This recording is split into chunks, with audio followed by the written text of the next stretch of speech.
சென்னையில் மழை நின்ற பிறகும் முகப்பேர் கிழக்கு பகுதியில் உள்ள குடியிருப்பு பகுதிகளில் தண்ணீர் வடியாமல் உள்ளது. இதனால் வாகன ஓட்டிகள் மற்றும் பொதுமக்கள் மிகுந்த சிரமத்திற்கு ஆளாகி வருகின்றனர். இது தொடர்பான கூடுதல் தகவல்களை நமது செய்தியாளர் சாரதாவிடம் கேட்கலாம். வணக்கம் சாரதா, இந்த பகுதியில் தண்ணீர் தேங்கியுள்ளதால் மக்கள் எந்த அளவிற்கு பாதிக்கப்பட்டுள்ளனர்? பானு, நான் தற்போது முகப்பேர் கிழக்கு பகுதியில் நின்று கொண்டிருக்கிறேன். இந்த இடத்துல சென்னையில் கடந்த 36 மணி நேரங்களாக மழை பெய்யவில்லை என்றாலும் அப்போது பெய்த மழையால் தேங்கப்பட்ட இந்த மழை நீரானது, இந்த வெள்ள நீர் இன்னும் இந்த இடத்திலிருந்து வடியவில்லை. இதனால் பொதுமக்களும் வாகன ஓட்டிகளும் கடை உரிமையாளர்களும் மிக கடுமையாக பாதிக்கப்பட்டுள்ளனர். இந்த பகுதி இங்கே இருக்கக்கூடிய இடத்துல திருவள்ளுவர் சாலை இருக்கிறது. இந்த சாலை பூந்தமல்லி நெடுஞ்சாலையும் திருமங்கலம் பகுதியையும் இணைக்கக்கூடிய முக்கிய சாலையாக இருக்கிறது. இந்த சாலையின் ஒரு பகுதியில், ஒரு குறிப்பிட்ட பகுதியில் மழை நீர் மொத்தமாக தேங்கி இருப்பதால் இங்கே இருக்கக்கூடிய வாகன ஓட்டிகள் மிகவும் கடுமையாக பாதிக்கப்பட்டுள்ளனர். அது மட்டுமல்லாமல் இங்கே இருக்கக்கூடிய குடியிருப்பு பகுதிகள், பன்னீர் நகர், விஜிபி நகர் உள்ளிட்ட குடியிருப்பு பகுதிகளில் தரைதளத்தில் இருக்கக்கூடிய வீடுகளில் 2-3 அடி அளவுக்கு தண்ணீர் தேங்கியுள்ளது. இங்கே மழைநீர் மட்டுமல்லாமல் கழிவு நீரும் இதில் கலந்து வருவதால் நோய் தொற்று ஏற்படுவதற்கான அபாயம் இருப்பதாகவும் இப்பகுதியினர் கருதுகின்றனர். மழைநீர் தேங்கியுள்ள அனைத்து பகுதிகளிலும் இருப்பது போன்ற பிரச்சனை இங்கும் இருக்கிறது. அதாவது மழைநீர் வடிகால்வாய்களும் கழிவுநீர் வடிகால்வாய்களும் இந்த பகுதியில் எங்கேயுமே இல்லை. அதனால்தான் இவ்வளவு மழை நீரும் கழிவு நீரும் தேங்குவதற்கான முக்கிய காரணமாக இருக்கிறது. அது மட்டுமல்லாமல் அருகில் இருக்கக்கூடிய அயப்பாக்கம், அயனம்பாக்கம் ஏரி உடைந்திருப்பதாலும் இங்கு இருக்கக்கூடிய நீரின் வரத்து அதிகமாக இருப்பதாகவும் இப்பகுதியினர் கூறுகின்றனர். மேலும் இந்த மழைநீர் தேங்கி இருப்பதால் இங்கு இருக்கக்கூடிய மற்றொரு முக்கியமான சிக்கல் என்னவென்றால், அருகிலேயே குடியிருப்பு பகுதியிலும் இருக்கிறது, கடை உரிமையாளர்களும் இருக்கிறார்கள். குடியிருப்பு பகுதியில் இருக்கக்கூடிய நீரை வெளியேற்றி எங்கு செலுத்துவது என்று இங்கே இருக்கக்கூடிய பணியாளர்களுக்கும் இங்கே வந்திருக்கக்கூடிய இந்த மீட்பு பணியில் ஈடுபட்டவர்களுக்கும் தெரியவில்லை. ஏனால் வடிகால் வாய்கள் எதுவுமே இல்லை. எனவே குடியிருப்பு பகுதியில் நீரை அப்புறப்படுத்த வேண்டும் என்று குடியிருப்பு வாசிகள் தெரிவிக்கின்றனர். ஆனால் இந்த நீரை வெளியேற்றி சாலையில் வெளியிடுவதால் கடைகளை திறக்க முடியவில்லை, வியாபாரம் பாதிப்பதாக கடை உரிமையாளர்களும் தெரிவிக்கின்றனர். எனவே ஒரு குழப்பமான பரபரப்பான நிலை தான் இங்கே நீடித்துக் கொண்டிருக்கிறது.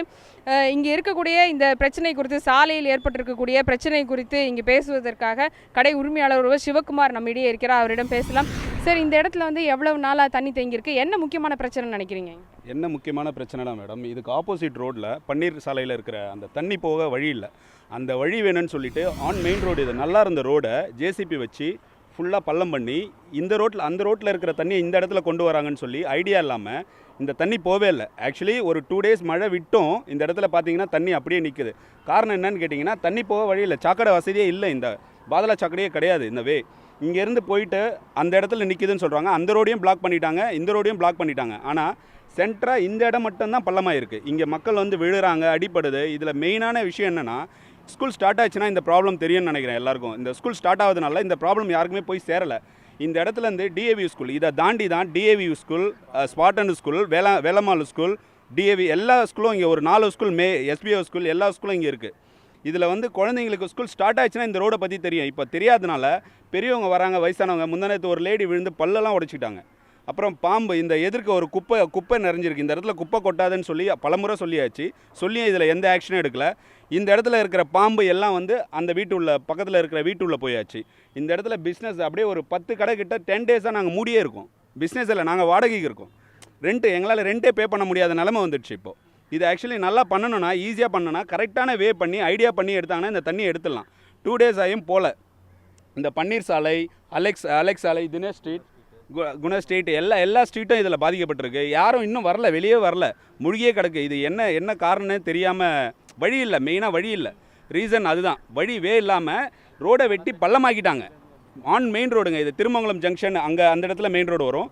திரும்பி இங்கே பார்த்தீங்கன்னா பூந்தமல்லி ரோடு, இது ரெண்டுத்தையும் சேர்ந்த ஜங்ஷன் தான் இது வெட்டி நாசமாயிடுச்சு. அவ்வளோதான்.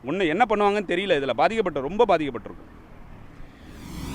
பானு, நீங்கள் கேட்டிருப்பீங்க இங்கே கூறியது போல் குடியிருப்பு பகுதிகளில் இருக்கக்கூடிய மழை நீரை சாலையில் கொண்டு செல்வதற்காக இங்கே வடிகால்வாய் இல்லாத காரணத்தினால் சாலையின் ஒரு பகுதி வெட்டப்பட்டு மழைநீர் இங்கிருந்து கொண்டு செல்லப்படுகிறது.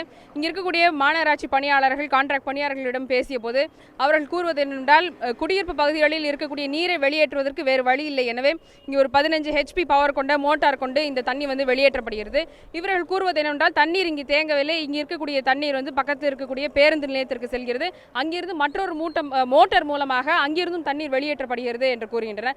ஆனால் இதனால் வந்து பொதுமக்களும் அதிக அளவில் பாதிக்கப்படுகின்றனர்.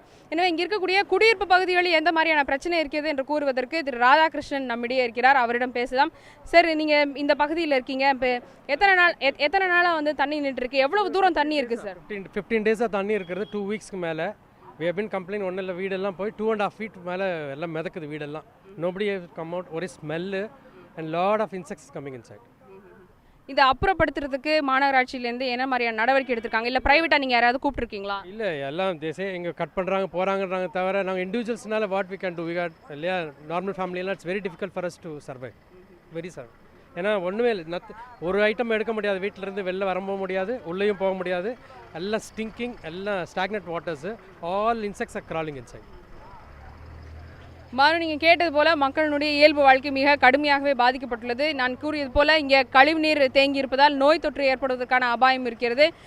இந்த சாலையில் வந்து பல முக்கியமான பள்ளிகளும் இருப்பதால் பள்ளிகள் இன்னும் திறக்கப்படவில்லை. ஆனால் பள்ளிகள் திறந்தால் இந்த சாலையை இன்னும் அதிகமானோர் பயன்படுத்துவர். அப்படி பயன்படுத்தும் போது இந்த சாலையில் இருக்கக்கூடிய பள்ளத்தினாலும் இங்கே தேங்கி இருக்கக்கூடிய மழை நீராலும் வாகன ஓட்டிகளும் பொதுமக்களும் இன்னும் அதிகமாகவே அவதிப்படக்கூடிய ஒரு அபாய நிலை ஏற்பட்டு இருக்கிறது என்றுதான் கூற வேண்டும். பாரு, உங்களுடைய விரிவான தகவல்களுக்கு நன்றி சாரதா.